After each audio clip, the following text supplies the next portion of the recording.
There once lived a simple man named Raghav in a small village nestled by a river. He was a kind-hearted soul, known for his honesty, but also for being a bit too trusting, to the point of being called a fool by many. Raghav owned a small patch of land, a few cows, and a house built with his father's hands. He led a quiet, content life, until one day, he met Priya.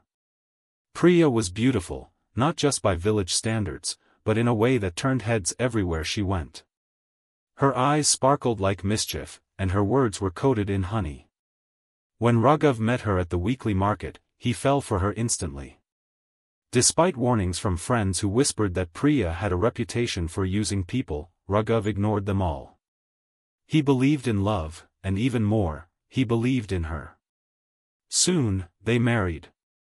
The village rejoiced, though behind smiles, many shook their heads. Priya moved into Raghav's home, and for a while, all was well. She wore gold bangles, saris of bright silk, and never lifted a finger to help around the house. Raghav did everything, the farming, the cooking, the cleaning. She is delicate, he'd say with a smile. She deserves comfort. But while Raghav worked from dawn till dusk, Priya often wandered. At first, she said she was visiting temples or friends. Later, she stopped explaining at all. Rumors began to swirl, whispers that she was seen laughing too closely with the village moneylender, and that she often went to town, returning with expensive perfumes and saris Raghav clearly couldn't afford. Still, Raghav trusted her blindly.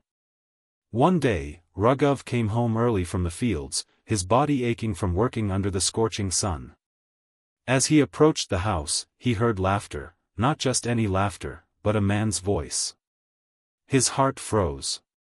Quietly, he crept to the window and peeked inside. There she was, his wife, in the arms of another man. Shock struck him like lightning. He felt the earth crumble beneath his feet. Still, he didn't barge in. He turned away, stumbled back to the barn, and sat down, staring into nothingness. That night, Priya returned to him, smiled, and lied about a temple trip. Raghav nodded. Said nothing. But something inside him broke. The next day, he went to the village head and explained everything, not in anger, but in sorrow. A small meeting was called. Priya was confronted in front of elders. At first, she denied everything, calling Raghav mad. But the moneylender, seeing no way out, confessed. Everyone turned to Raghav. He simply said, I gave her my heart, my home, and my life. All I asked was loyalty. If she couldn't love me, she could have left. But betrayal? He looked at her one last time. You have no place in my house. Priya was thrown out of the village. She left, cursing, blaming everyone but herself. Raghav didn't shed a tear. He went back to his farm, his cows, and his quiet life. But he had changed. He still helped others, still smiled at children, but the blind was gone.